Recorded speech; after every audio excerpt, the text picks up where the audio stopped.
भारतीय प्रॉक्सी जमात-उल-अहरार के दहशतगर्दों का कराची में रेंजर्स कैंप पर हमला। ISPR के मुताबिक 27 जून को दहशतगर्दों ने पाकिस्तान रेंजर्स सिंध के कैंप को निशाना बनाया।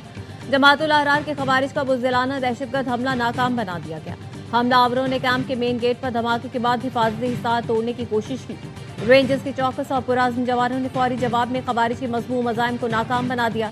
जवाबी कार्रवाई में 3 खारिजियों को हलाक और 1 खारिजी को गिरफ्तार कर लिया गया।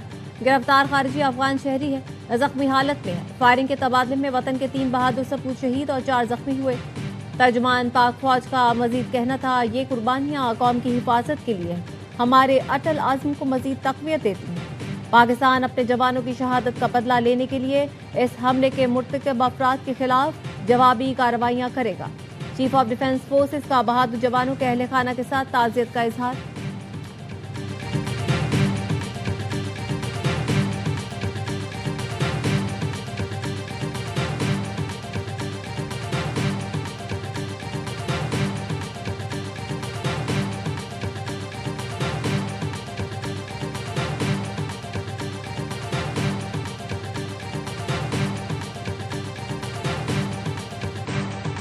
आबनाए हुर्मुज़ पर कशीदगी बरकरार। ईरान और अमरीका के एक दूसरे पर हमले। अमरीकी फौज की ईरान में फजाई कार्रवाई, मुतादिद अस्करी अहदाफ को निशाना बनाया। अमरीकी सेंट्रल कमांड का कहना है, सदर ट्रंप की हिदायत पर ईरान में मुतादिद फौजी अहदाफ को निशाना बनाया। ईरान को सिंगापुर के तिजारती जहाज पर हमले के बाद मुआहदे की पासदारी का मौका दिया था। ईरान ने मुआहदे की खिलाफ वर्जी करते हुए एकतरफा ड्रोन हमला किया। ईरानी ड्रोन ने पैनमा के ऑयल टैंकर को भी ड्रोन से निशाना बनाया।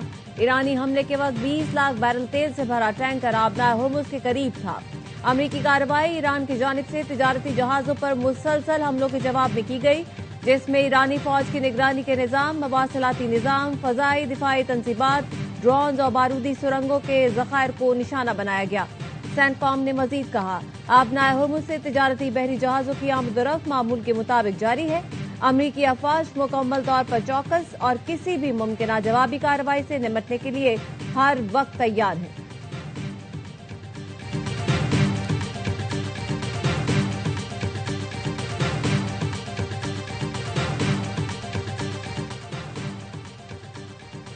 ईरानी पासदाराने इनकलाब का कुवैत और बहरीन में अमरीकी फौजी अड्डों को निशाना बनाने का दावा। ईरानी मीडिया के मुताबिक पासदाराने इनकलाब के बहरिया और फजाइया ने कुवैत में अली अल सालिम एयरबेस और बहरीन में पोर्ट सलमान पर मौजूद अमरीकी बहरी बेड़े पर मिसाइल और ड्रोन से हमला किया। हमले ईरान के 5 साहली मकामात पर अमरीकी बमबारी के जवाब में किए गए हैं। दुश्मन की जाहिरियत का जवाब तबाहकुन रद्द अमल के साथ दिया जाएगा और बिला इजाजत आबनाए हुर्मुज़ से गुजरने वाले बहरी जहाजों के खिलाफ कार्रवाइयों में मजीद शिद्दत लाई जाएगी। पासदाराने इनकलाब का इंतबाह।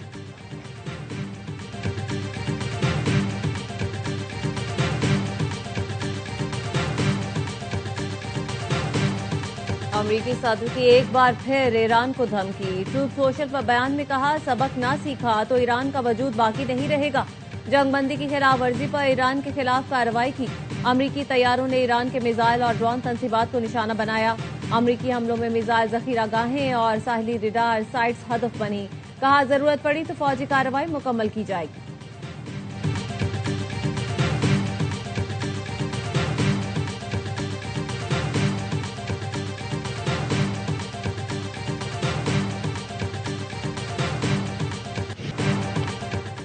सऊदी अरब, कतर और मुत्तहिदा अरब इमारात की बहरीन पर ईरानी ड्रोन हमलों की मजम्मत।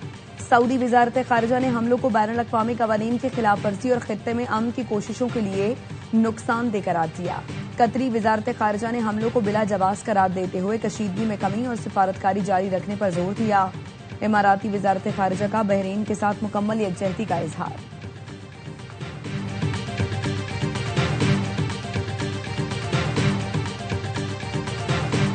हिज़्बुल्लाह ने लेबनान इसराइल मुआहिदा मुस्तरद कर दिया। मुसल्लह जद्दोजहद जारी रखने का ऐलान। तंजीम के सरबराह नईम कासिम ने वाशिंगटन फ्रेमवर्क को तौहीन आमेज और खुद मुख्तारी पर समझौता करार दिया।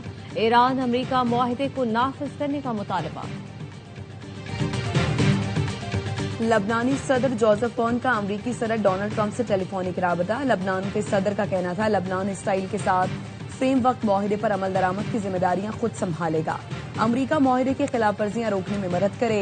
इसराइल पर जनूबी लबनान से इनखला के लिए दबाव डाले।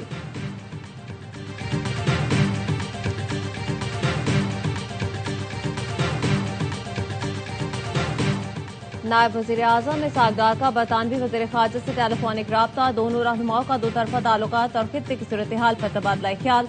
तर्जुमान दफ्तर ख़ारजा के मुताबिक बरतानिया ने खित्ते में अमन के लिए पाकिस्तान की कोशिशों पर एतमाद का इजहार किया और इस्लामाबाद मफाहमती यादाश्त में पाकिस्तान के किरदार को सराहा। नायब वज़ीर आज़म इसहाक डार ने पाकिस्तान के अमन, मुज़ाकरात और तामीरी सिफारतकारी के आज़म का इआदा करते हुए कहा, पाकिस्तान खत्ते में अमन और इस्तेहकाम के लिए अपने मुस्बत किरदार जारी रखेगा। बरतानवी वज़ीर ख़ारजा ने पाकिस्तान की सिफारती कोशिशों को काबिल कद्र करार दिया। दोनों रहनुमाओं ने बाहमी राब्ते बरकरार रखने पर इत्तेफाक किया।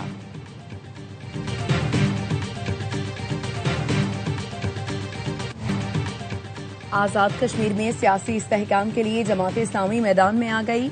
हाफिज नईमुर्रहमान पीटीआई क़यादत से मिलने पहुंच गए।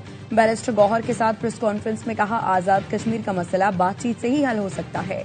वफाकी वजीर बयानात देकर जल्दी पर तेल छिड़क रहे हैं। गैर जिम्मेदार बयान देने वाले वजीर खुद को कश्मीरी भी कहते हैं और तारीख भी नहीं पढ़ते। आजाद कश्मीर से मुताल्लिक राबतों के लिए कमेटी तश्कील दी है। आज वज़ीर आज़म से भी बात करूंगा। चेयरमैन तहरीक इंसाफ बैरिस्टर गौहर बोले, जमात इस्लामी की कोशिशों को खिराज तहसीन पेश करते हैं। हम अमन के लिए मुश्तरका कोशिशें करेंगे, सियासी बयानबाजी और पॉइंट स्कोरिंग नहीं करेंगे। अमीर जमात इस्लामी के कायदे हिज़्ब इख्तिलाफ महमूद खान अचकज़ई और साबिक वज़ीर आज़म शाहिद खाकान अब्बासी से भी मुलाकात हुई।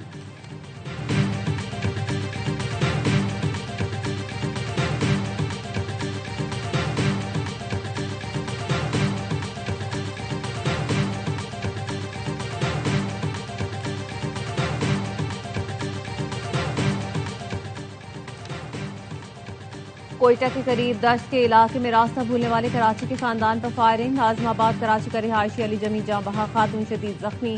गाड़ी में मौजूद दो बच्चे बाल बचे।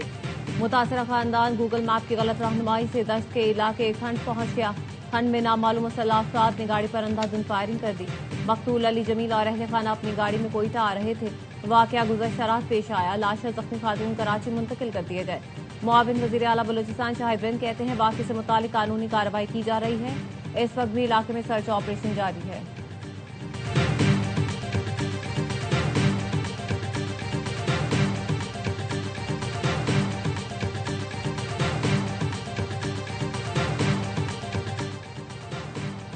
कराची के इलाके माड़ीपुर में आईएसयू पुलिस की कार्रवाई। फायरिंग के तबादले में 2 मुल्जिमान हलाक हो गए। पुलिस के मुताबिक हलाक मुल्जिमान से 2 पिस्तौल और मोबाइल फोन्स बरामद।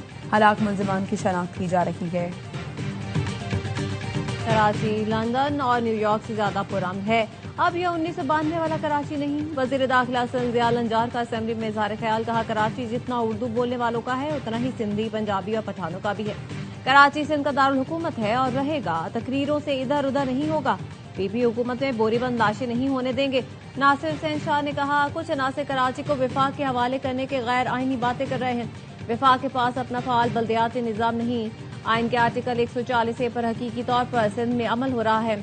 एमकेएम के डेप्यूटी पार्लिमानी लीडर ताहा अहमद ने कहा, सूबे को गद्दारी से क्यों मंसूब किया जाता है। नए सूबे की बात आईने पाकिस्तान में मौजूद है।